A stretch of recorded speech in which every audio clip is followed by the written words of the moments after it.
نحمده ونصلي ونسلم على رسوله الكريم أما بعد أعوذ بالله من الشيطان الرجيم بسم الله الرحمن الرحيم يا أيها النبي إنا أرسلناك شاهدا ومبشرا ونذيرا وداعيا إلى الله بإذنه وسراجا منيرا صدق الله العظيم وصدق رسوله النبي الكريم الأمين ونحن على ذلك لمن الشاهدين والشاكرين والحمد لله رب العالمين إن الله وملائكته يصلون على النبي يا أيها الذين آمنوا صلوا عليه وسلموا تسليما الصلاة والسلام عليك يا رسول الله وعلى آلك وأصحابك يا حبيب الله. سارے حضرات درود شریف پڑھیے. الصلاة والسلام علیک یا نبی وعلى آلک وأصحابک یا.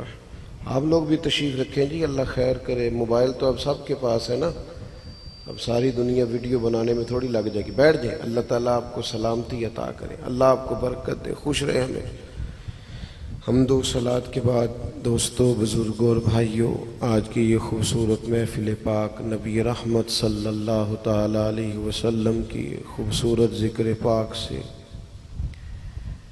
اللہ تعالیٰ کے فضل سے مزین ہے. اللہ تعالیٰ ہم سب کو اخلاص کی توفیق عطا فرمائے. اللہ تعالیٰ اس محفل پاک کو ہم سب کے لیے ذخیرہ آخرت بنائے. عزیز دوستو، اللہ تعالیٰ نے قرآن مجید کے اندر نبی کریم علیہ السلام کی تشریف آوری کا ذکر فرمایا ہے اور فرمایا یا ایہا النبی انا ارسلناک شاہدا ومبشرا ونذیرا. فرمایا اے محبوب علیہ السلام، ہم نے آپ کو گواہ بنا کے بھیجا ہے، خوشخبری دینے والا اور ڈر سنانے والا بنا کے بھیجا ہے. پھر فرمایا وداعیا الی اللہ باذنہ وسراجا منیرا، اور آپ کو اللہ کی جانب دعوت دینے والا بنا کے بھیجا ہے اللہ کے حکم کے ساتھ. وسراجا منیرا، اور آپ کو چمکتا ہوا آفتاب بنا کے بھیجا ہے. نبی پاک صلی اللہ تعالیٰ علیہ وسلم نے لوگوں کو اللہ کی جانب دعوت دی ہے. حضور داعی الی اللہ ہے. یاد رکھیے گا کہ دنیا میں سب سے زیادہ مضبوط وہ شخص ہوتا ہے جس کا عقیدہ مضبوط ہوتا ہے، اور دنیا میں سب سے زیادہ کمزور وہ لوگ ہوتے ہیں جو نظریاتی طور پر، فکری طور پر اور اعتقادی طور پر کمزور ہوتے ہیں. عرب کے لوگ جو تھے وہ بہت ساری اوہام پرستی کا شکار تھے. بہت ساری جگہوں پہ ان میں فکری اور اعتقادی کمزوریاں پائی جاتی تھیں. وہ قربانیاں کرتے تو اس کا گوشت بیت اللہ شریف کی دیواروں کے ساتھ خون ملتے اس کا، اور بعض تو معاذ اللہ اس طرح کے تھے کہ وہ کپڑے اتار کے طواف کرتے. اور قرآن مجید یہ بھی بیان کرتا ہے کہ وہ جب حج کر کے لوٹتے تو دروازوں سے داخل نہیں ہوتے تھے، وہ پچھلی دیواریں پھلانگ کر آتے کہ ہم چونکہ پاک ہو کے آ گئے ہیں اور دروازے چونکہ ناپاک ہیں تو یہاں سے نہیں گزرنا. اللہ تبارک و تعالیٰ نے اپنا فضل فرمایا، رسول پاک کو مبعوث فرمایا. تو نبی پاک صلی اللہ تعالیٰ علیہ وسلم نے ان تمام تہمات کی تردید فرمائی. حضور علیہ السلام نے انہیں طاقتور سوچیں دی. وہ ادھر ادھر جاتے تھے، وڈیروں نوابوں کے سامنے جا کے اپنے آپ کو پیش کرتے تھے اور مختلف ذرائع اختیار کرتے تھے جس میں اس بات کی تمیز نہیں کرتے تھے کہ یہ حلال ہے کہ حرام ہے. نبی پاک علیہ السلام داعی الی اللہ ہیں. حضور نے عقیدہ دیا، عقیدہ یہ دیا کہ رزق دینے والا اللہ ہے. یہ بات اگر ذہن میں پختہ ہو جائے نا کہ رزق دینے والا بندہ کبھی کوئی حرام کا راہ اختیار نہیں کرتا، کبھی کسی غلط رستے کا مسافر نہیں بنتا، اسے پتہ ہے کہ مجھے روزی دینے والا میرا اللہ ہے۔ وہ کبھی کسی ایسے رستے کا مسافر ہی نہیں ہوتا، کبھی کسی مالدار کو دیکھ کے اس کی طبیعت میں جھکاؤ پیدا نہیں ہوتا، کبھی کسی کا اونچا بنگلہ اونچا گھر دیکھ کے وہ کسی روب کا شکار نہیں ہوتا، چونکہ اس کا نظریہ یہ ہوتا ہے کہ مجھے رزق دینے والا میرا۔ نبی پاک علیہ السلام منع فرماتے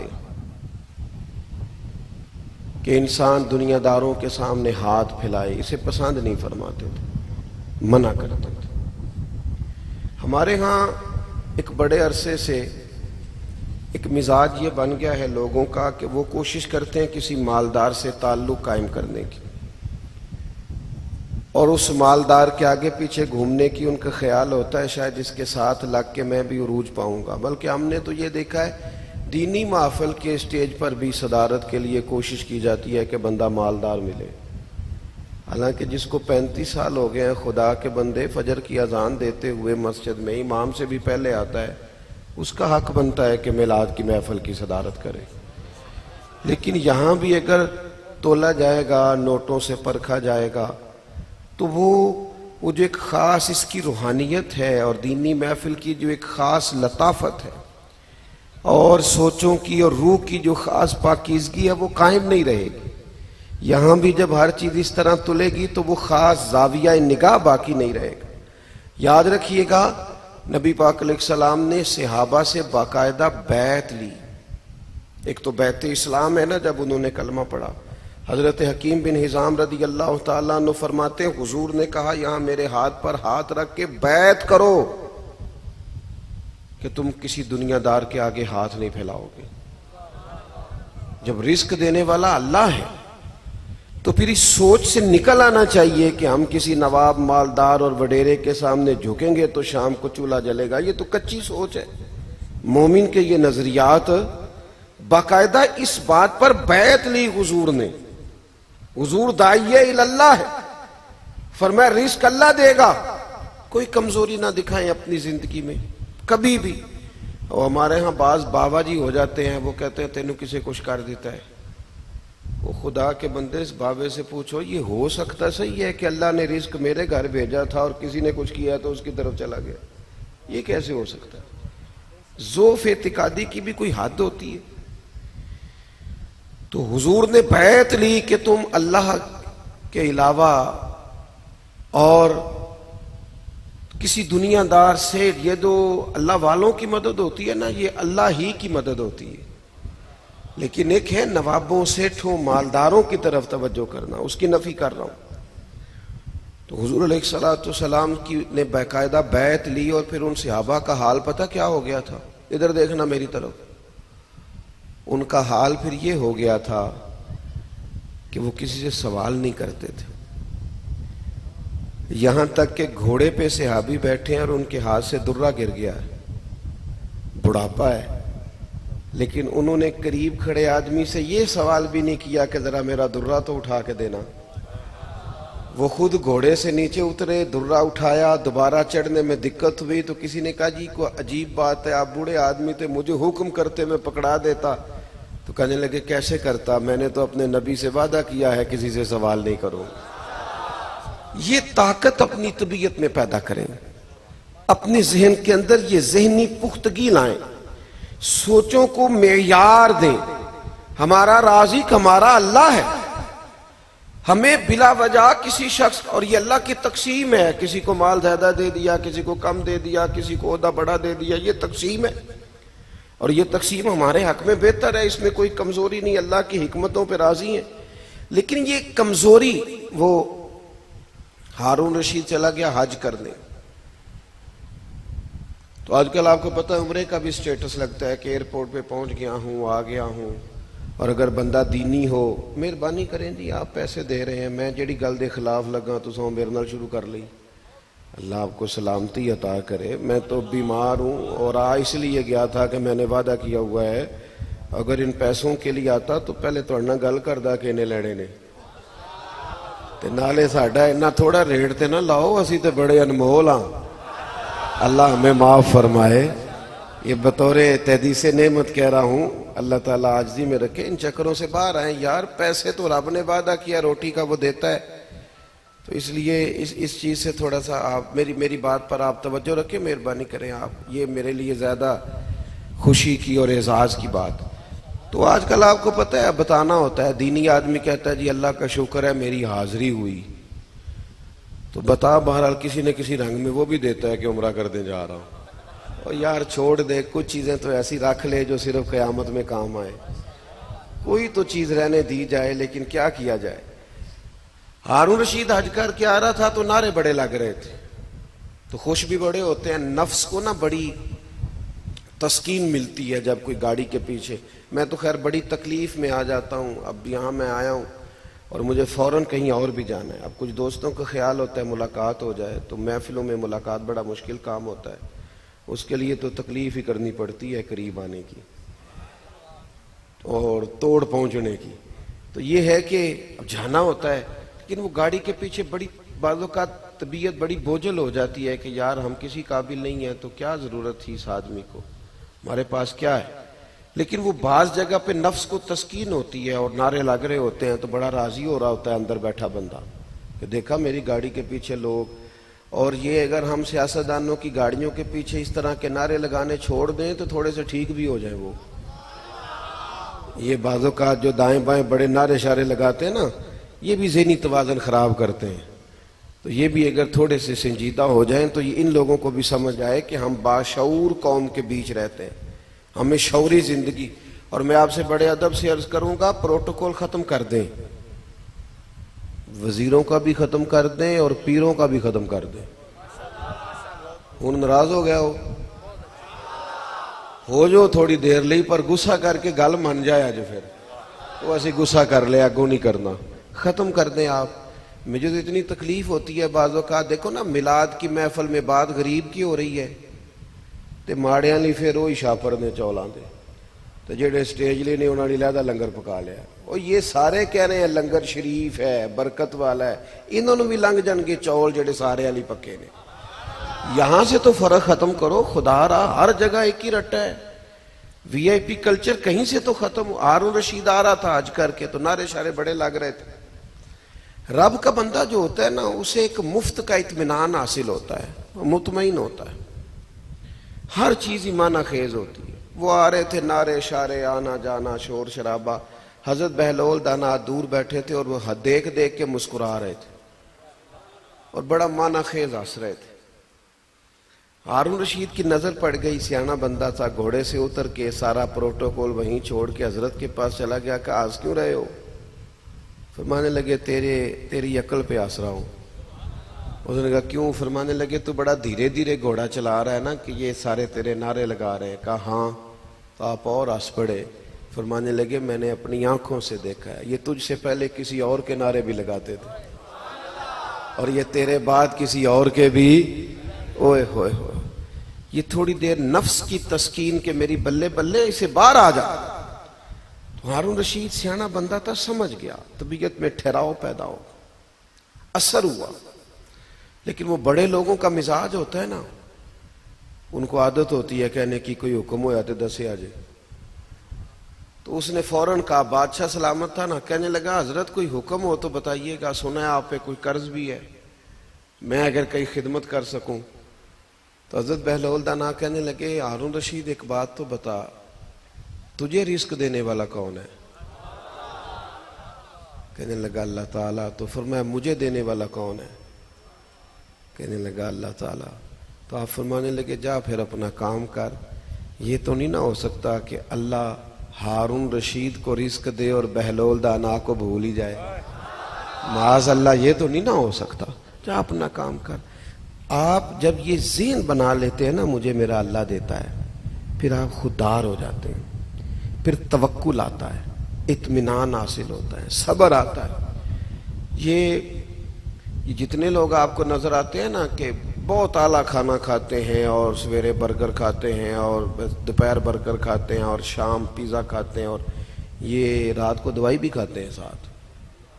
ہاں, وہ جو سادی غذائیں ہوتی تھی ان کے ساتھ پھر دوائی یہ جو مسلسل یہ کام کرتے ہیں وہ بیچارے پھر ساتھ دوائی بھی کھاتے ہیں. تو ایک تو حضور نے ہمیں یہ سبق دیا ہے کہ رازق اللہ تعالیٰ ہے، لہذا کسی اوہام پرستی کا شکار نہیں ہونا. اور دوسرا، اللہ کے محبوب علیہ السلام نے ہمیں یہ بتایا کہ عزتیں ذلتیں اللہ تعالیٰ کی حکمت کا تقاضا ہے. کوئی سیاست کر کے، کوئی چور دروازہ اختیار کر کے، کوئی غلط راستہ اختیار کر کے شہرت حاصل کرنے کی کوشش کبھی نہ کرنا. میں اپنے بچوں سے کہوں گا کہ یہ جو آپ ٹک ٹاک پہ کوئی غلط مووی لگا کے، کوئی کسی قسم کا اپنے لہجے میں کوئی تہذیب کے خلاف کام کر کے آپ چلتے ہیں تو یہ رستہ ٹھیک نہیں، سونا نہیں، مزیدار نہیں. آپ کے معیار اور آپ مسلمان ہیں، آپ کے سٹیٹس کے خلاف. آپ کو جو اللہ نے اعزاز دیا ہے حضور کا غلام بنا کے، یہ اس سٹیٹس کے خلاف. آپ معیار قائم رکھیں، معیار. مقدار کی زیادہ ضرورت نہیں ہونی چاہیے، معیار کی ضرورت ہونی چاہیے.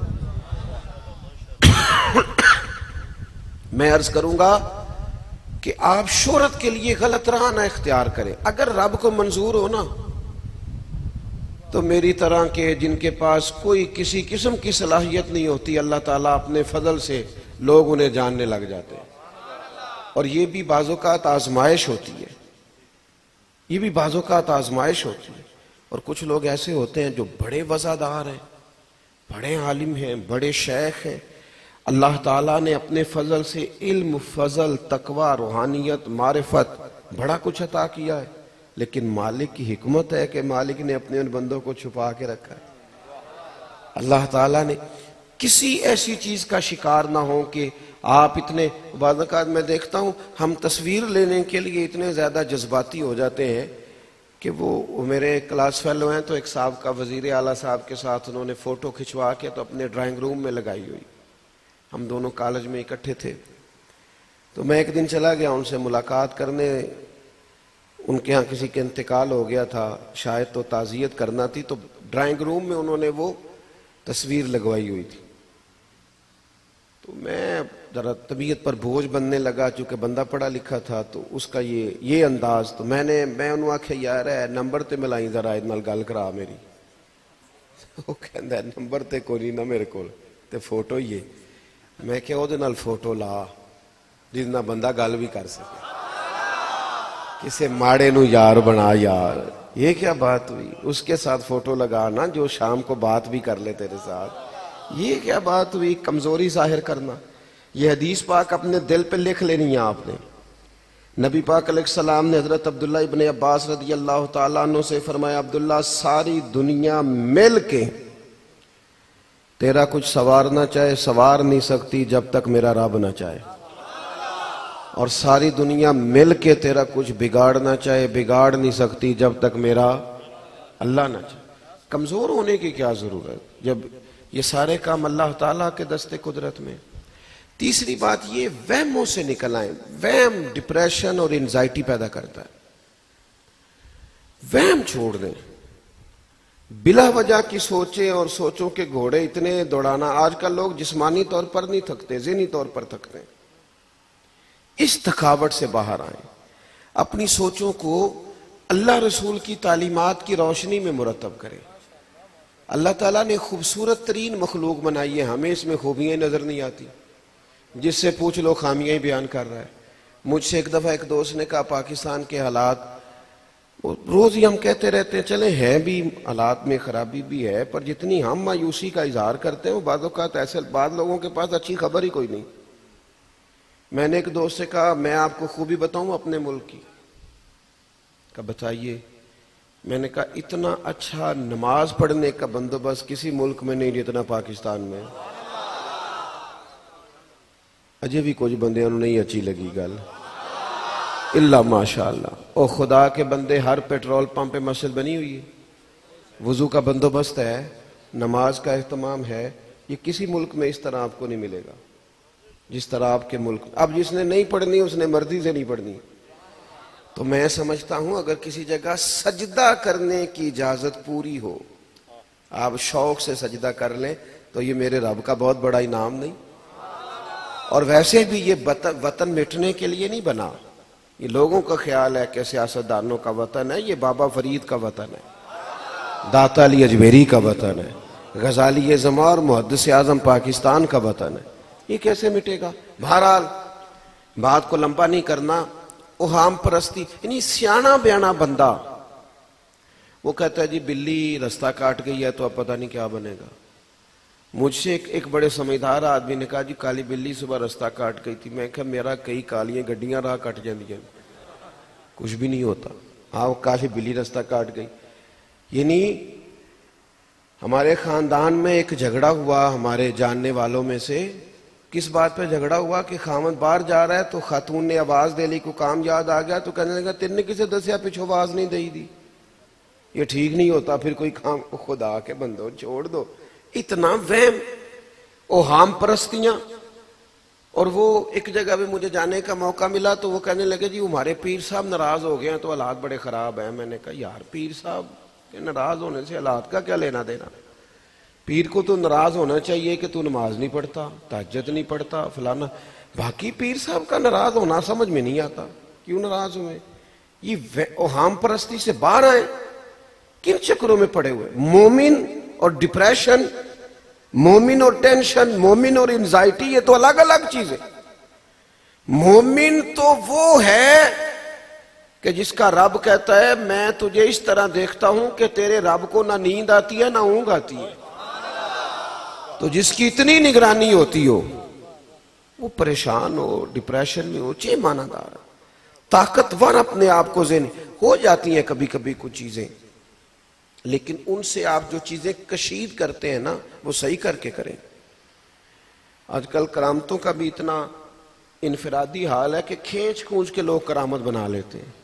اللہ کے بندے کو کرامت کی ضرورت نہیں ہوتی، شریعت پر استقامت کی ضرورت ہوتی، اور آپ کو جہاں سے اللہ تبارک و تعالیٰ کی معرفت ملے، سجدے کا ذوق ملے، عبادت پر توجہ ہو، حضور کی سنت کا پیغام ملے، وہ لوگ کامل درویش ہوتے ہیں۔ باقی اگر آپ کہیں میں گیا تھا تو میرا کام ہو گیا تھا، تو کام تو کئی بار ایم این اے کے پاس جائیں تو پھر بھی ہو جاتا ہے، وزیر صاحب سے بات ہو جائے تو کام تو کسی وقت، تو یا کیا آپ اس کے ہاتھ پہ بیعت کر لیں گے؟ کمزور چیزوں سے باہر آ جائیں۔ اور یہ زیادہ تر مسئلہ پیروں کا نہیں، یہ مریدوں کا بھی ہے، مرید بھی سہل پسند ہے، وہ بھی چاہتے ہیں نظر کرم ہو جائے، کوئی کرنا کرانا کچھ بھی نہ پڑے، عملاً آپ کوئی کام نہ بتائیں، وہ بس جی میرے پیچھے، وہ چھوڑیں آپ، اس طرح تو بزدل لوگ اس طرح کی باتیں کرتے ہیں، سست لوگ اس طرح کی باتیں کرتے ہیں، اس طرح کی باتیں وہ لوگ کرتے ہیں جو کچھ کرنا نہیں چاہتے۔ نظر کرم کا معنی یہ ہوتا ہے کہ تیرا عبادت میں دل لگے، تیری گناہ سے نفرت ہو، یہی تو میرے عزیز آپ غور فرمائیے گا، نبی پاک علیہ الصلوۃ والسلام کے نا یہ بخاری مسلم میں آپ کو حدیث ملے گی، حضور کے صاحبزادے جناب ابراہیم علیہ السلام کا وصال ہو گیا اور سرکار کی مقدس گود میں ہو گیا۔ اتفاق کی بات یہ کہ اسی دن نا سورج کو گرہن بھی ہو گیا، تو بعض لوگوں نے بات جوڑ دی، کہا حضور کے صاحبزادے کا وصال ہوا ہے تو دیکھو گرہن بھی لگ گیا۔ بات تھی حضور جمعے والے دن کر لیتے، لیکن لوگ ضعف اعتقادی کا شکار ہو جائیں، نظریاتی طور پر ٹوٹ جائیں اور وہ توہمات کے پیچھے لگ جائیں، ان سے بچانا اتنا ضروری ہوتا ہے کہ محبوب کا اس دن قلب اطہر غمزدہ بھی تھا، صاحبزادے گئے اور حضور کے آنسو مقدس بھی مقدس رخساروں پر بہے، لیکن اسی حالت میں فرمایا لوگوں کو مسجد میں بلاؤ۔ جب سب لوگ مسجد میں جمع ہو گئے تو حضور فرمانے لگے سورج اور چاند کو گرہن لگنا یہ اللہ کی نشانیوں میں سے نشانی ہے، جاری رہے گی انشاءاللہ تعالی۔ آپ نے دل جمی سے بیٹھنا ہے، ذہن بنائیں کہ ہم نے اللہ رسول کے لیے وقت گزارنا ہے۔ چشتی صاحب تشریف فرما ہیں، دیگر بھی جو سلسلہ ہوگا اسے ذوق اور دل جمی سے سنیں، اسی میں ہمارے لیے عافیت ہے اور اسی طرف ہماری توجہ رہنی چاہیے۔ ایک گزارش آخر میں آپ کے خدمت میں یہ عرض کرنی ہے کہ حضور چونکہ داعیہ الی اللہ ہے، تو نبی پاک علیہ الصلوۃ والسلام نے عبادت کے ساتھ بڑا خاص شغف رکھا ہے۔ آپ دیکھیے کہ فرائض کے علاوہ نوافل کا اہتمام، تہجد کی نماز کا خیال، اور پھر ہر موقع پر سرکار کا نماز ادا کرنا. چاند گرہن سورج گرہن ہو گیا تو نماز شروع فرما دی، بارشیں نہیں ہوتی تو نماز پڑھی، اگر جنگ کا موقع آیا تو پھر بھی اللہ کے محبوب نے نماز کی نیت باندھ لی. صحابہ فرماتے ہیں کہ بدر والی تو ساری رات ہی حضور نے نماز پڑھ کے گزاری. ایک بات اپنے ذہن میں رکھا کریں کہ جو محب ہوتا ہے نا، وہ یہ دیکھتا ہے کہ محبوب کی دلچسپیاں کیا ہیں. ہمارے ہاں یہ ہوتا ہے کہ ہماری گپ شپ کی مجالس لمبی ہوتی ہیں اور نمازیں مختصر ہوتی ہیں، دوڑ کے نماز پڑھنے جاتے ہیں. تو اپنی طبیعت میں عبادت کا کچھ ذوق ضرور پیدا کریں. اللہ تعالیٰ نے نا انسانی وجود میں کچھ چیزوں کی طلب پیدا کی ہے. کھانا پینا سونا یہ انسانی وجود کی ضرورت. 24 گھنٹے آپ مسلسل کھانا نہ کھائیں یا نیند نہ کریں آپ چل نہیں سکتے. اسی طرح روح کے بھی کچھ مطالبات. یہ جو عبادت ہے نا یہ روح کا مطالبہ ہے. آپ کبھی غور فرمائیں تو تاریخ انسانیت میں آپ کو ملے گا کہ معاذ اللہ لوگوں نے بتوں کو پوجا، درختوں پتھروں چاند سورج کی عبادت ہوتی رہی. یہ نہیں ہوا کہ کوئی دور گزرا ہو تو آدمی کسی کے سامنے جھکا نہ ہو. رستہ صحیح نہیں ملا گمراہ ہو گئے. لیکن عبادت کی انسان کی طبیعت ہے، وہ چاہتی ہے. یہ جو بہت سارے لوگ کہتے ہیں نا کہ سارا کچھ ہے پر دل نہیں لگتا، بور بور سا رہتا ہوں، ان کا وجود جو ہے نا، ان کی روح جو ہے وہ سجدہ مانگتی ہے. آپ اگر یہ موبائل شبائل بند کر کے کوئی 20 منٹ صرف فرائض کے علاوہ رات کو مصلی پہ بیٹھیں اور ذرا خوب ذوق کے ساتھ اپنے رب کی بارگاہ میں دعائیں مانگیں. کچھ دکھ نہ بڑے ذاتی ہوتے ہیں، بندہ اپنے آپ سے بھی نہیں کہہ سکتا. دکھ ہوتے ہیں پر بڑے نجی ہوتے ہیں، کسی سے نہیں کہے جا سکتے. اس کا بہترین حال یہ ہے جو کسی سے نہیں کہہ سکتے اللہ رسول سے کہہ دو. طبیعت بھی ہلکی ہو جائے، راز بھی رکھا جائے. اللہ کے محبوب علیہ السلام کا عبادت سے دیکھیں نا، ہم میلاد کی محفلوں میں سنتے ہیں حضور نے آتے ہی سجدہ کیا. آپ میلاد دیکھ لیں تو سارا سجدے والا. اور حضور معراج پہ گئے تو جاتے ہی 2 رکعتیں پڑھ کے گئے، اور بیت المقدس تشریف لے گئے تو وہاں بھی نماز ہی پڑھائی. بیت المعمور تشریف لے گئے تو وہاں بھی نماز ہی پڑھائی. اور جب معراج سے واپس آئے تو 5 نمازیں لے کے واپس آئے. ہر جگہ ہی نماز ہے، ہر جگہ ہی عبادت ہے. یہ ذوق تھوڑا کم ہو گیا ہے. میں دوستوں سے کہا کرتا ہوں کہ موبائل سائلنٹ کر کے بھی نماز نہیں پڑھنی، بند کر کے پڑھنی ہے. یہ سائلنٹ بھی ہو تو پھر بھی توجہ تقسیم کراتا ہے.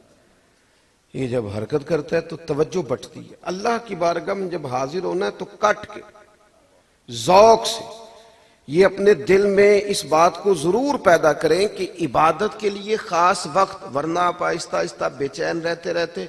میں دیکھتا ہوں بعض لوگ تھوڑا سا نا ذہنی طور پر الجھی باتیں کرتے ہیں. ان کو ضرورت ہوتی ہے کہ آسودگی حاصل ہو. ان کو اس خاص وقت کی ضرورت ہوتی ہے جو اللہ رسول کے ساتھ ان کا گزرے. اپنی طبیعت کے اندر عبادت کے لیے گنجائش پیدا کریں اور وقت خاص کر کے نکالیں.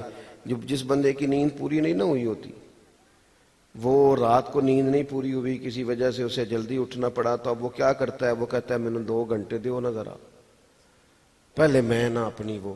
تو یہ کیسے ہو سکتا ہے کہ مہینوں گزر جائیں، قرآن پاک کی تلاوت نہ ہو، درود پاک نہ ہو، لمبی دعائیں نہ بندہ مانگے، اپنے رب کے حضور حاضر نہ ہو، وہ اپنی باطنی ساری پیاس اس کی اسی طرح ہو، تو پھر جتنے مرضی مہنگے کپڑے پہنے، جتنی مرضی مہنگی گاڑی میں بیٹھے، جتنا مرضی مہنگا موبائل چلائے، جتنا مرضی وہ ہانس کے سوئے، تسلی نہیں پا سکتا.